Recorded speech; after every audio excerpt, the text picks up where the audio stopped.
Atrás dos muros imponentes do Vaticano, algo silencioso, mas profundamente significativo, está prestes a acontecer. A maioria das pessoas nem desconfia, mas existe um movimento sutil nos bastidores da Igreja que pode mudar tudo, não apenas nomes ou cargos, mas a própria alma da liderança católica. E se o Papa Leão XIV realmente seguir adiante com o que muitos estão suspeitando, essa decisão pode romper séculos de tradição com um único gesto. Durante anos, certos cardeais atuaram como os verdadeiros arquitetos do rumo da Igreja. Com discrição e influência, moldaram decisões, interpretaram doutrinas e ditaram caminhos que impactaram comunidades inteiras ao redor do mundo. Sentaram-se no coração do poder, próximos do trono de Pedro, sendo vistos por muitos como intocáveis.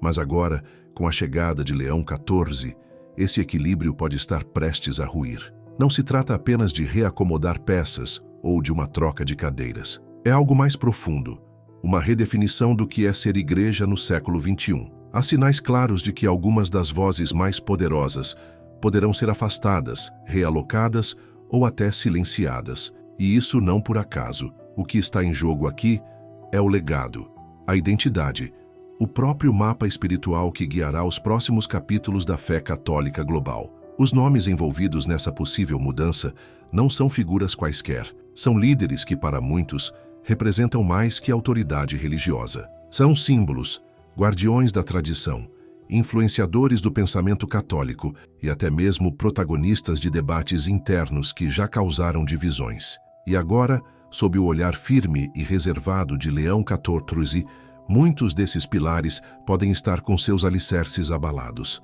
Quem assiste a esse momento não está apenas curioso, está sentindo que algo está diferente.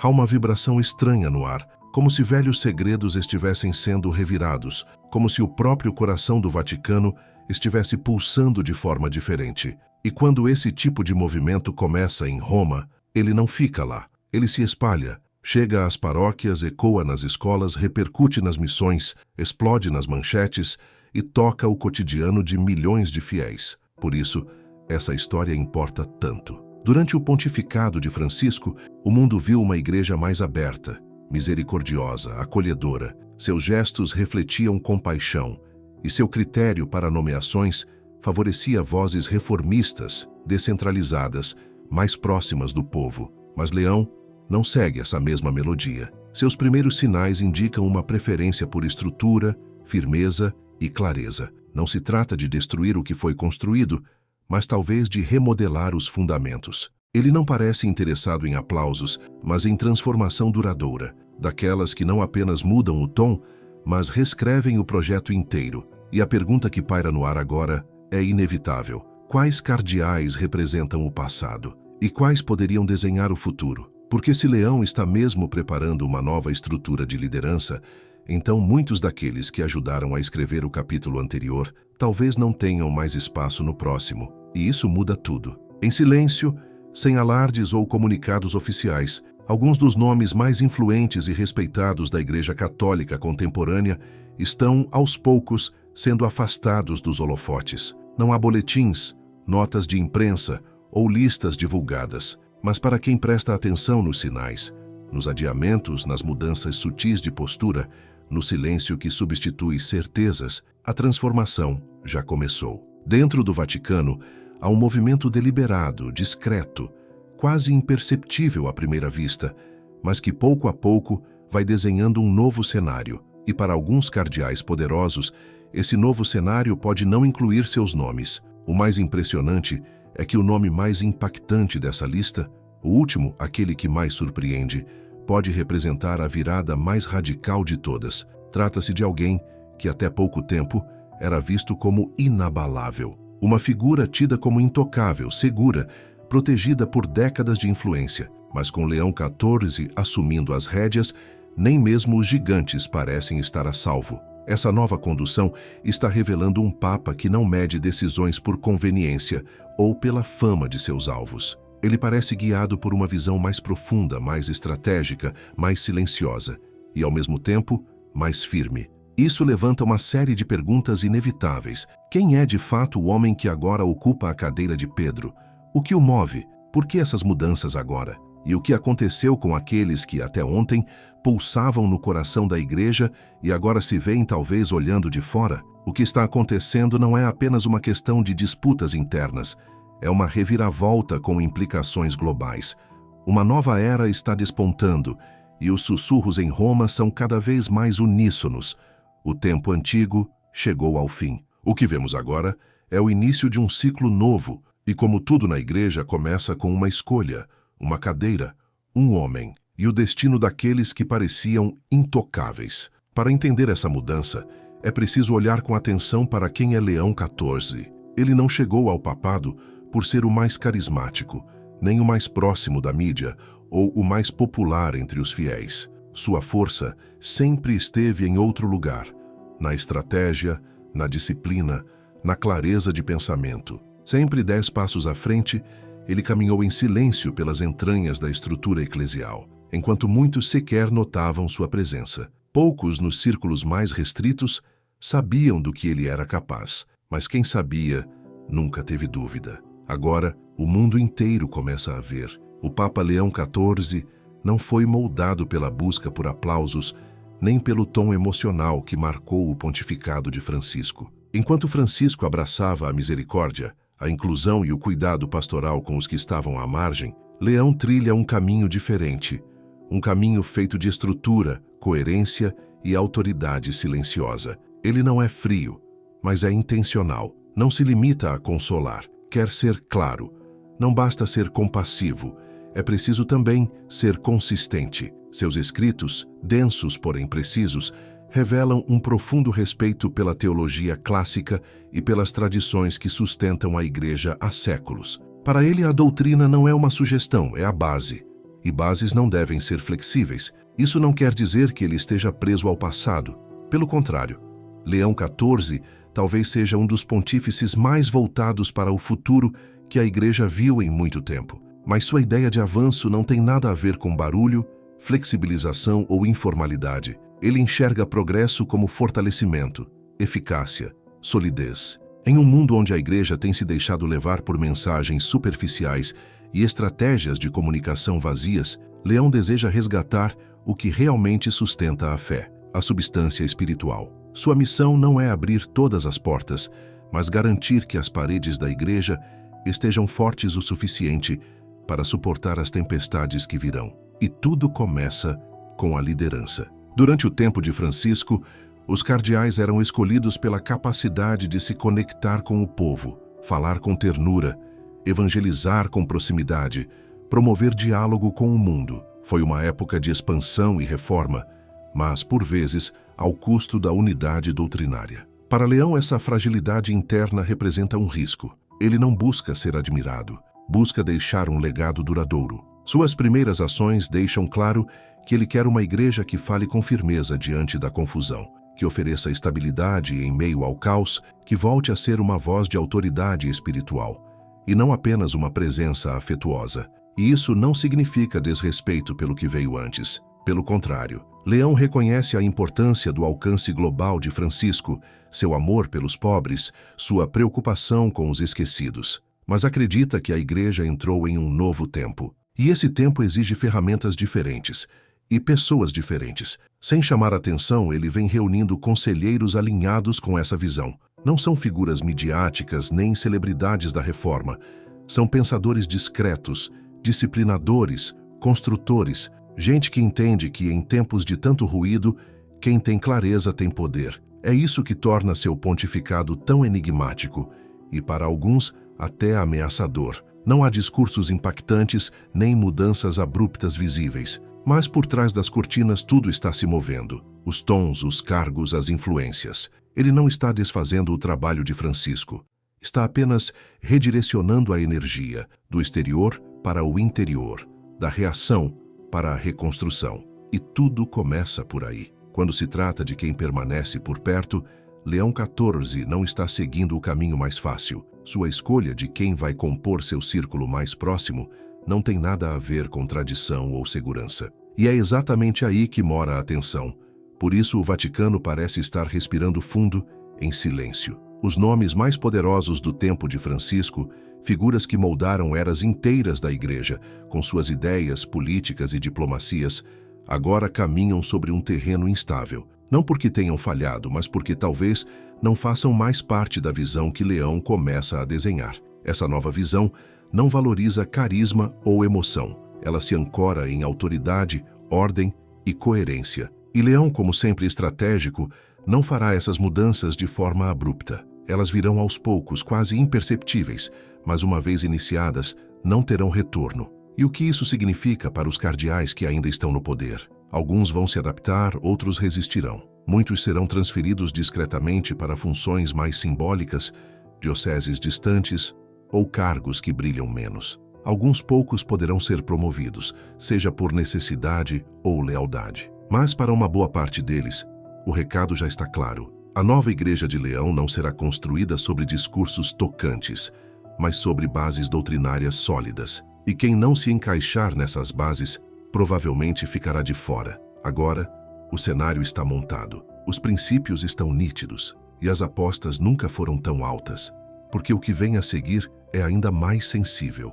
Os nomes dos homens que podem estar entre os primeiros a sentir o peso dessa transformação. Um por um, esses nomes carregam prestígio e legado, mas isso talvez já não seja o bastante. E o primeiro deles tem uma trajetória marcada pela humildade e entrega, mas pode estar vendo sua missão se apagar discretamente diante da nova lógica que se impõe. Para compreender a profundidade do que está acontecendo, é preciso entender o que um cardeal representa de verdade. Não apenas no sentido cerimonial ou litúrgico, mas no funcionamento real, oculto, dos bastidores onde o poder circula dentro da Igreja. Porque quando se percebe como os cardeais realmente atuam, tudo muda de perspectiva. Eles não são apenas conselheiros espirituais, são construtores de influência. São os que sustentam o corpo, moldam o espírito e definem o caminho. E se esses pilares estão mudando, então o mundo inteiro, mesmo sem perceber, pode estar prestes a sentir o impacto. Os cardeais não são apenas orientadores espirituais, eles moldam o futuro. Oficialmente são os colaboradores mais próximos do Papa, ajudam a governar a Igreja, aconselham o Santo Padre e talvez o mais conhecido dos papéis, são eles que elegem o próximo pontífice. Só isso já torna cada cardeal uma peça-chave na trajetória da Igreja, mas essa é apenas a superfície. Por trás das vestes vermelhas e dos títulos cerimoniais, existe uma rede muito mais complexa, com departamentos, responsabilidades, influências, rivalidades e poder de alcance que poucos veem. A maioria desses homens não é apenas um rosto simbólico. Muitos comandam dicastérios, departamentos centrais da Cúria Romana. Um cuida da evangelização no mundo inteiro, outro define os rumos da doutrina. Há quem esteja à frente das questões sobre família, liturgia, educação ou canonização de santos. E engana-se quem pensa que essas funções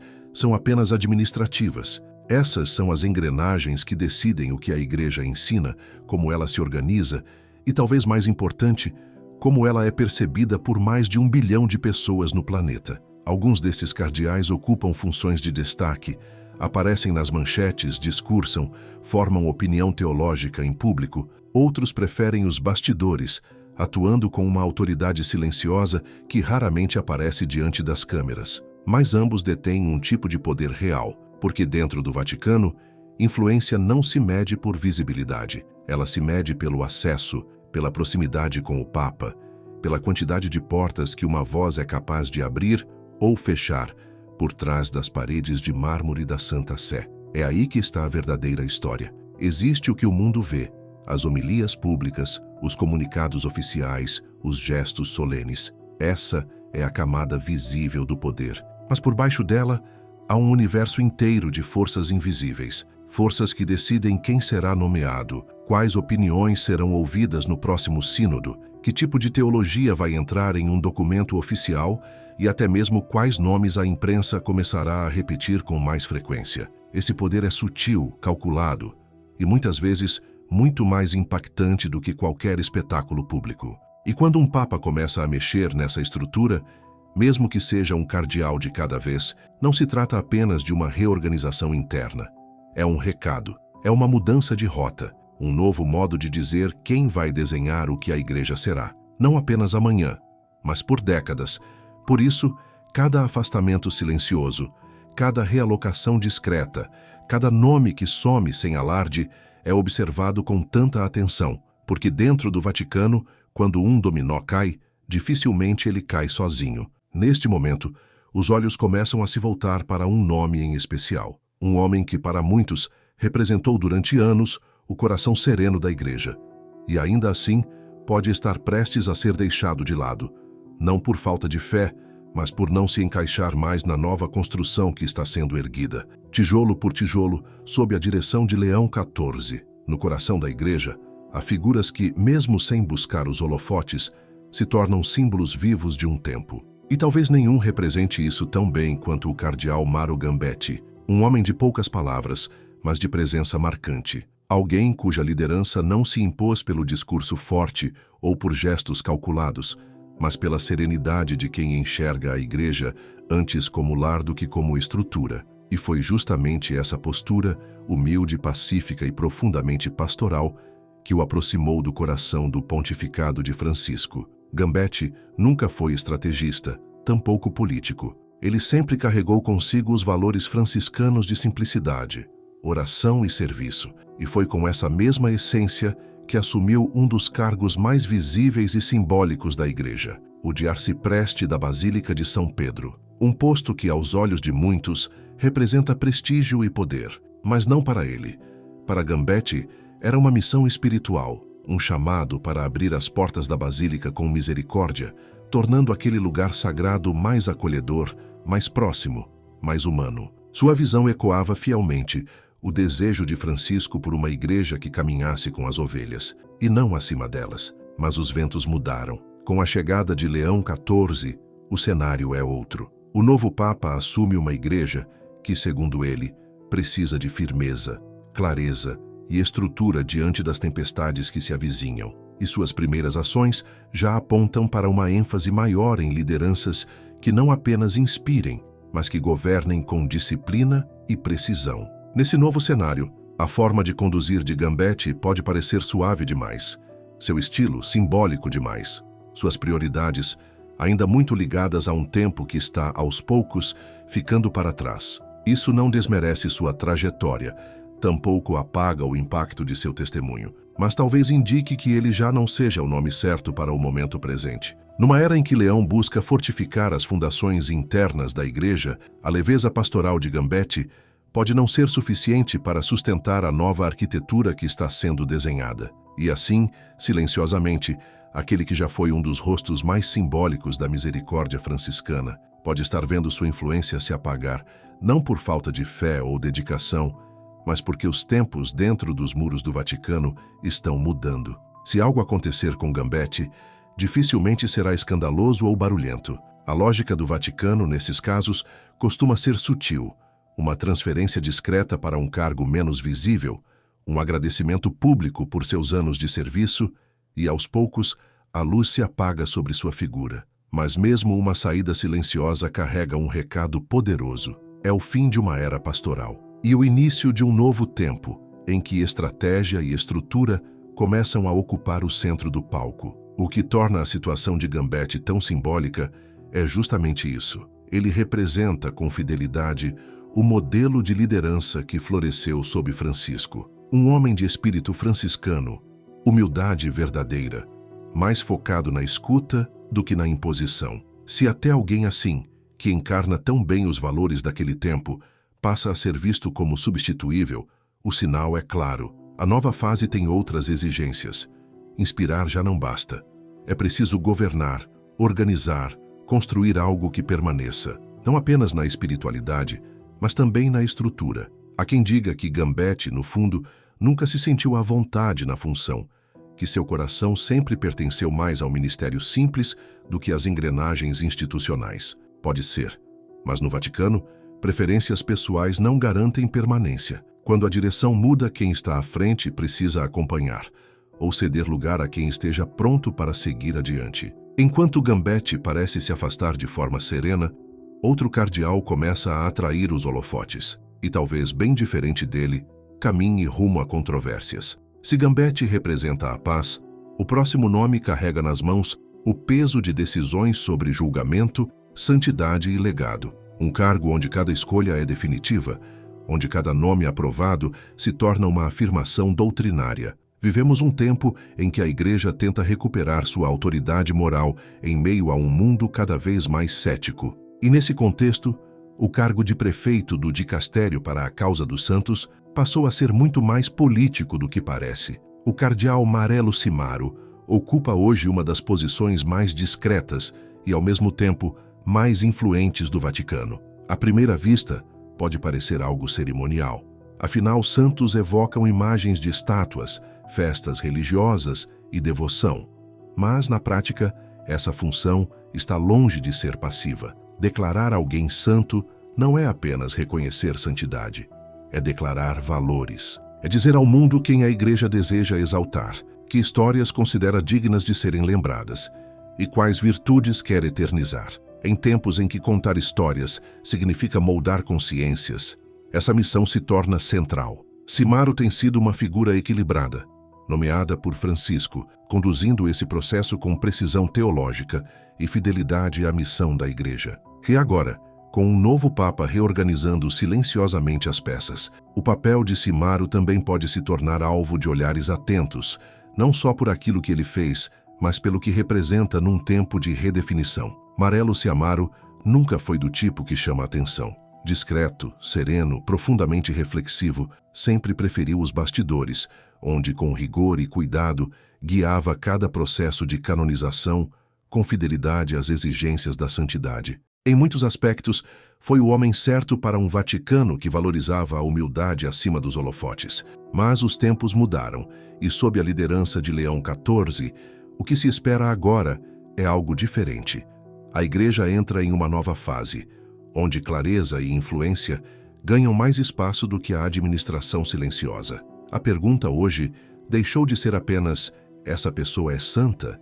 e passou a incluir o que essa canonização diz ao mundo agora. Antes, os santos inspiravam com vitrais coloridos e orações sussurradas. Agora são convocados a mover consciências dentro de uma cultura global moldada por narrativas, redes sociais e engajamento digital. E por mais sólida que seja a formação teológica de Cimaro, ele não acompanhou essa transição, não fala a linguagem da mídia, não viraliza. Seu alcance, embora respeitado, não ultrapassa os muros da Igreja. E para um Papa que deseja que a fé dialogue com o presente, especialmente com os jovens, isso se torna um obstáculo. Não se trata de transformar a canonização num espetáculo digital, mas sim de contar histórias com a força necessária para atravessar o ruído do mundo. E hoje Cimaro simplesmente não atravessa. Cresce a percepção de que, apesar da solidez doutrinária, seu modo de conduzir os processos parece desconectado da energia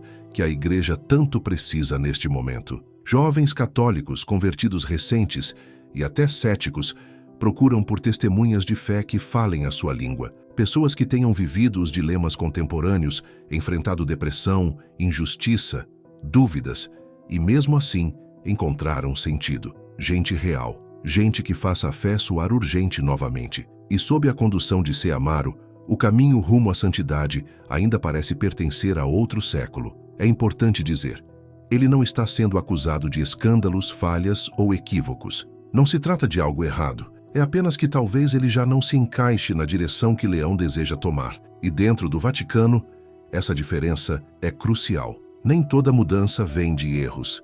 Algumas acontecem porque os ventos mudaram e o navio precisa de outra mão no leme. Há rumores de que o Papa busca alguém mais ágil para o cargo, alguém que entenda que canonização também pode ser uma ferramenta de evangelização, uma voz capaz de elevar figuras cuja fé transcenda culturas, linguagens e fronteiras. Não apenas um guardião do passado, mas alguém que ajude a moldar o presente e o futuro da fé. E se tudo isso se confirmar, o tempo de Cimaro pode estar chegando a um encerramento digno e silencioso. Será lembrado, respeitado e honrado, mas talvez não continue. Porém, se Cimaro representa o silêncio e a precisão tranquila, o próximo nome carrega o oposto: fogo constante. Entramos agora no território da controvérsia, de um cardeal cuja teologia provoca tanto admiração quanto críticas, alguém que não apenas molda a doutrina, mas testa seus limites. E dentro do novo pontificado de Leão XIV, seu cargo pode ser o mais ameaçado de todos. Kevin Farrell ocupa uma das funções mais importantes e, curiosamente, menos comentadas, da Cúria Romana. Ele lidera o dicastério para os leigos, a família e a vida. Em teoria, está no coração das questões mais urgentes da Igreja: as famílias modernas, a juventude, o papel dos leigos. E por um tempo foi visto como gestor eficaz, capaz de organizar, padronizar e dar estabilidade a um departamento sempre pressionado entre tradição e renovação. Mas nos últimos anos, algo mudou. Sem alarde, a força de sua liderança começou a perder fôlego. A crítica não veio por escândalo, mas por omissão. Enquanto o mundo se transformava a uma velocidade estonteante, enquanto as famílias redescobriam suas formas, os jovens se afastavam da fé e os leigos buscavam mais protagonismo, Farrell permaneceu burocrático, técnico, apegado aos processos, e isso alimentou uma percepção difícil de ignorar. Ele não está ouvindo, fala por comunicados, não por gestos, age com método, mas sem paixão. E isso se tornou um problema sério, porque Leão XIV parece querer bem mais do que estabilidade. Ele quer impacto, e impacto exige voz, presença e conexão real com o mundo de hoje. O Papa Leão XIV vem deixando claro que quer reacender a relação da Igreja com os fiéis comuns, não apenas com reconhecimento formal, mas com uma verdadeira parceria. Há um impulso crescente para devolver voz, espaço e participação aos leigos, principalmente aqueles que por muito tempo ficaram à margem: mulheres, jovens, líderes locais. A mensagem é direta: a Igreja precisa parar de apenas gerenciar os leigos e começar a caminhar com eles. E esse, definitivamente, não é o estilo pelo qual o cardeal Farrell é conhecido. Sua liderança, embora eficiente no aspecto administrativo, sempre foi vista como vertical. Farrell se sente à vontade nos corredores já estabelecidos, falando dentro de moldes fixos. Mas esse modelo começa a parecer ultrapassado, desconectado do ritmo que a Igreja e o mundo estão tomando. Os leigos de hoje não querem apenas ser orientados, eles querem ser ouvidos, vistos, ter participação de verdade, querem sentar à mesa, e sob a gestão de Farrell, muitos ainda sentem que estão esperando esse convite. É aqui que o choque de gerações ganha força. Farrell representa uma era institucional, onde estabilidade vinha antes da velocidade e clareza era mais importante do que colaboração. Mas os católicos mais jovens, imersos numa cultura em constante mudança, querem líderes que falem sua linguagem, no sentido literal e espiritual. Eles querem ação, envolvimento e o reconhecimento de que suas experiências de fé não estão apenas reagindo à Igreja, mas moldando-a ativamente. Nesse cenário, Farrell parece mais gestor do que mensageiro, mais supervisor do que parceiro. E para complicar, ele também ocupa o cargo de camerlengo da Santa Igreja Romana, função importante, encarregada de administrar as operações da Igreja entre dois pontificados. É um título que denota profunda confiança no modelo tradicional do Vaticano, mas esse mesmo simbolismo pode agora pesar contra ele. Para um Papa que está redesenhando o próprio conceito de autoridade vaticana, Farrell pode parecer exatamente o tipo de liderança estática que precisa ser superada, não por incompetência, mas por incompatibilidade de visão. E essa mudança não seria apenas uma troca de nomes, seria uma declaração pública de que Leão está realmente disposto a descentralizar o poder, não só entre os clérigos, mas entre os leigos. Que não basta representar, é preciso incluir de verdade. Que os jovens, as mulheres, os invisíveis da Igreja precisam mais do que figuras de referência. Precisam de líderes que amplifiquem suas vozes, não que filtrem o que podem dizer. Se Leão de fato decidir por essa substituição, podemos esperar alguém cuidadosamente escolhido. Alguém mais jovem, mais engajado, talvez até fora do círculo tradicional de poder romano. Alguém que simbolize o novo Vaticano, mais ousado do que cauteloso. E essa troca marcaria um ponto de virada não só no tom, mas na estrutura da Igreja. Porque a partir daqui, cada decisão do Papa Leão XIV se torna mais visível, mais simbólica e mais determinante. E agora os olhos se voltam para um cardeal, cuja liderança nunca passou despercebida. Um homem que coleciona elogios e críticas na mesma medida.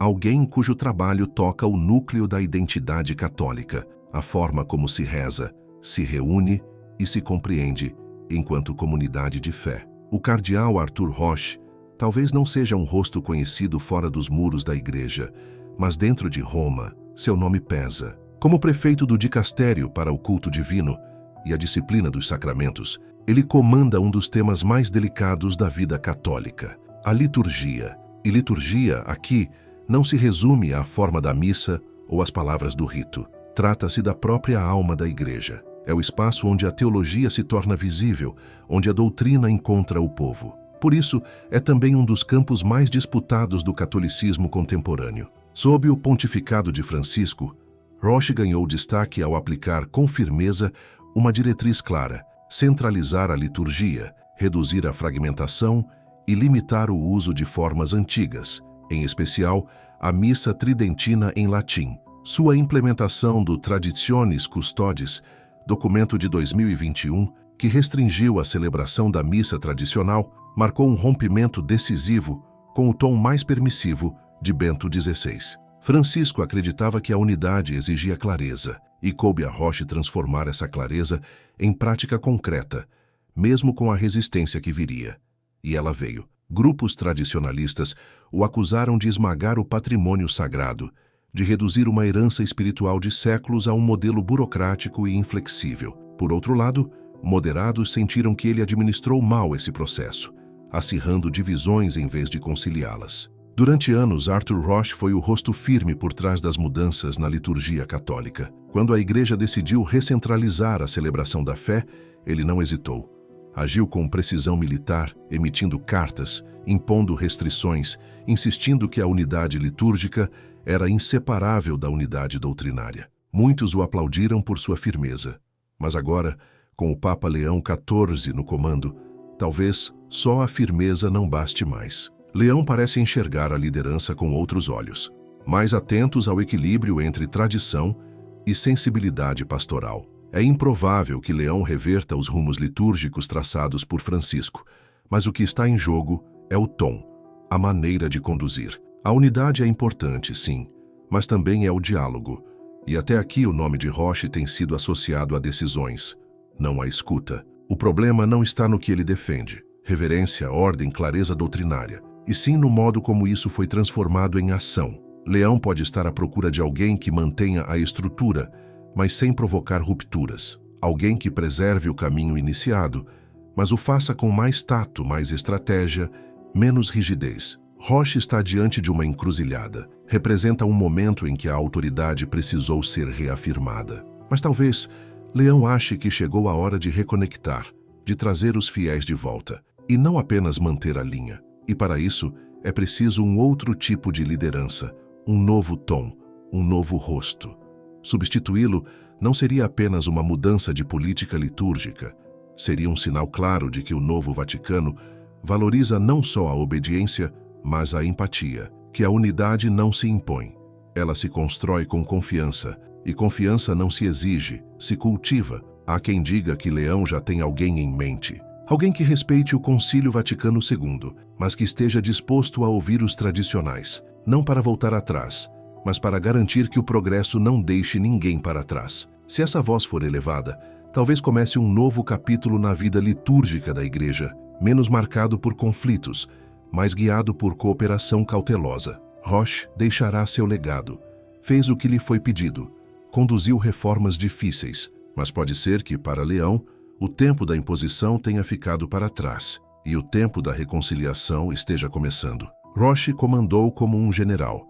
Agora, Leão pode estar procurando alguém que construa como uma ponte, e é justamente nesse ponto que surge o nome mais controverso de todos, um cardeal cujos escritos inflamam debates no mundo todo, admirado por uns, temido por outros. Um teólogo que provoca, que rompe padrões, que reimagina o que a doutrina católica pode significar no século XXI. Victor Manuel Fernandes não é apenas mais uma figura de alto escalão no Vaticano. É, para muitos, a mente por trás de boa parte da herança teológica de Francisco. Escolhido como prefeito do dicastério para a doutrina da fé, ele ocupa o posto mais importante da Igreja quando o assunto é definir, proteger e desenvolver a doutrina. Sua influência ultrapassa em muito as decisões administrativas. Ele ajuda a moldar o que a Igreja ensina, como ela responde aos dilemas contemporâneos e onde traça a linha entre a verdade eterna e a compreensão que se transforma.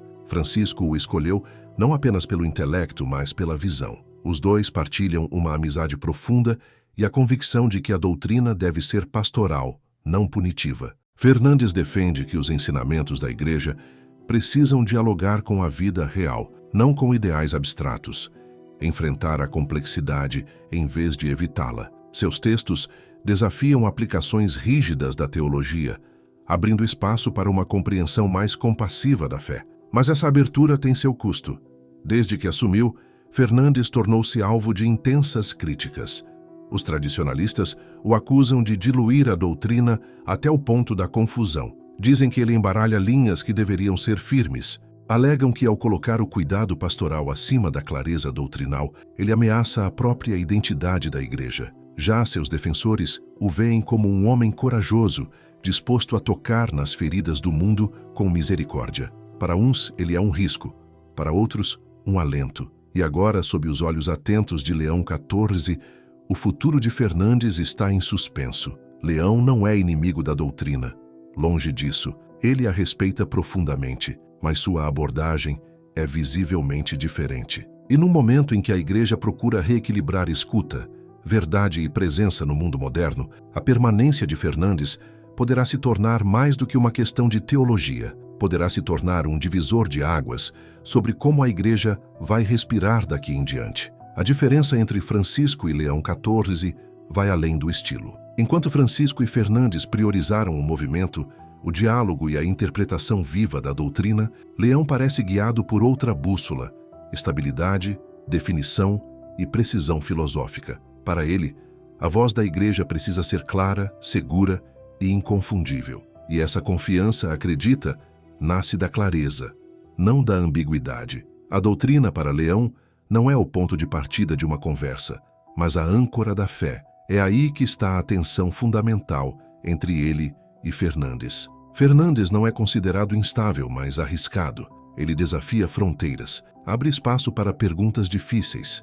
E o que alguns veem como coragem, Leão pode ver como fragilidade. Se o Papa deseja restaurar a autoridade moral da Igreja num mundo mergulhado em ruídos e disputas, talvez não queira que a mensagem central da fé seja moldada por alguém que deixa margens tão amplas. Remover Fernandes significaria muito mais do que uma troca de função. Seria uma redefinição doutrinária, um sinal de que a Igreja está voltando a linhas mais firmes, declarações mais sólidas, com menos espaço para experimentações teológicas. Seria um corte nítido com a era de Francisco, não apenas no tom, mas no conteúdo. Princípios que definiram a última década como a prioridade pastoral, a teologia centrada na misericórdia e a abertura a interpretações desenvolvimentistas poderiam dar lugar a algo mais definitivo, mais estável. E é isso que torna essa decisão tão pesada. Nenhum outro cardeal está tão entrelaçado à identidade teológica de Francisco quanto Fernandes. Removê-lo seria como descascar a camada mais marcante do pontificado anterior. Não passaria despercebido, não seria leve, seria sísmico.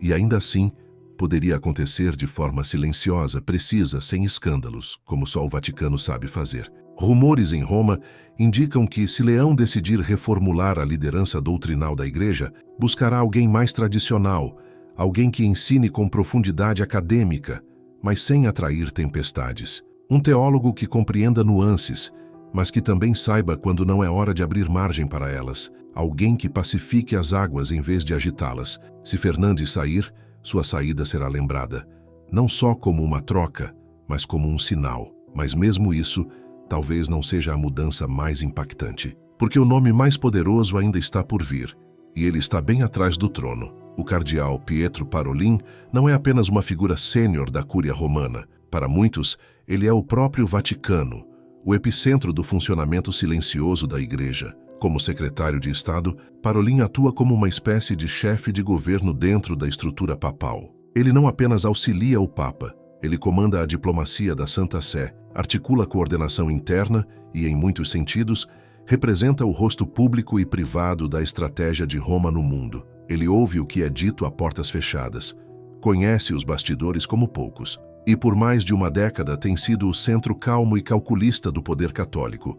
Mas o verdadeiro poder sempre vem com prazo de validade.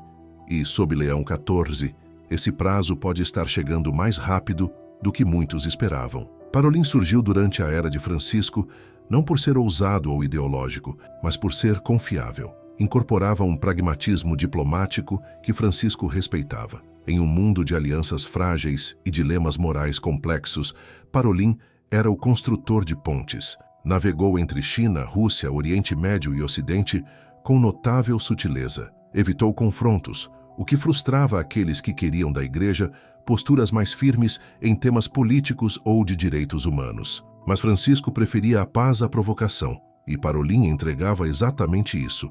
O problema é que paz, às vezes, se parece demais com passividade. E para alguns na nova equipe de Leão, Parolin representa o exato tipo de diplomacia cautelosa que, segundo eles, custou à Igreja sua clareza moral. Num mundo cada vez mais polarizado, onde a ideologia molda tudo, de manchetes a políticas públicas, Leão parece querer algo diferente.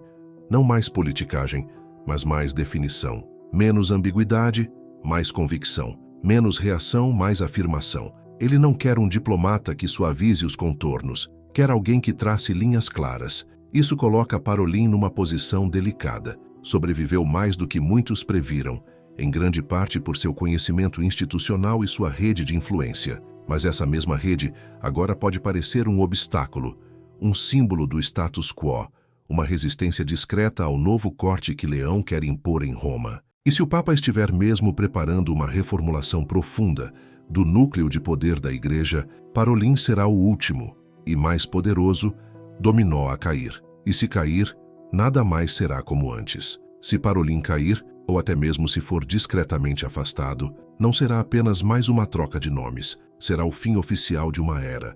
A era de Francisco não estará apenas mudando, ela terá chegado ao fim. Estaremos diante de uma verdadeira troca de guarda, encerrando uma filosofia diplomática, moldada pela neutralidade cuidadosa e por uma abordagem pastoral nas relações internacionais. E no lugar disso, começará algo novo, mais ousado, mais direto, mais disposto a enfrentar o mundo com uma doutrina sem rodeios e uma autoridade bem definida. A saída de Parolin provocaria ondas que se espalhariam por toda a Igreja. As conferências episcopais mudariam de tom. Os núncios apostólicos começariam a se alinhar com uma nova visão. E talvez mais profundamente, a imagem internacional da Igreja, como mediadora, bússola moral ou observadora cautelosa, passaria por uma transformação radical. Não se trataria apenas de redefinir quem lidera, mas de redefinir como a Igreja fala. Os possíveis substitutos de Parolin, como sussurram os corredores de Roma, estão plenamente alinhados com a visão de Leão. Homens com convicções teológicas robustas, posições ideológicas claras e uma disposição real de devolver à diplomacia vaticana um tom moral mais assertivo. Talvez não tenham o refinamento de Parolin, mas justamente por isso parecem ser a escolha ideal. Leão não está interessado em manter o tom, ele quer clarificar a verdade. E aqui, o peso emocional se impõe, porque Parolin não é apenas um funcionário de alto escalão. Para muitos, ele é o último elo firme com o legado de Francisco, um legado construído com compaixão, complexidade e uma influência silenciosa mas poderosa. Se esse elo for rompido, a mensagem será clara. O Papa Leão XIV não está apenas herdando a Igreja, ele está redesenhando-a. Se Parolin realmente sair, não será apenas uma reestruturação, será uma revolução. E diante disso, surge uma pergunta que é ao mesmo tempo simples e imensa. Quem ocupará esse espaço? E que tipo de igreja essa nova liderança vai construir? Porque essa mudança não se trata apenas de novos nomes. Trata-se de uma nova direção, um novo tipo de liderança, uma nova voz para mais de 1 bilhão de pessoas espalhadas pelo mundo. O que vem a seguir vai definir se a igreja se tornará mais firme, mais audível, mais centralizada, ou se corre o risco de se fragmentar sob o peso da própria transformação. E para todos nós, esta é apenas a primeira página de um novo capítulo.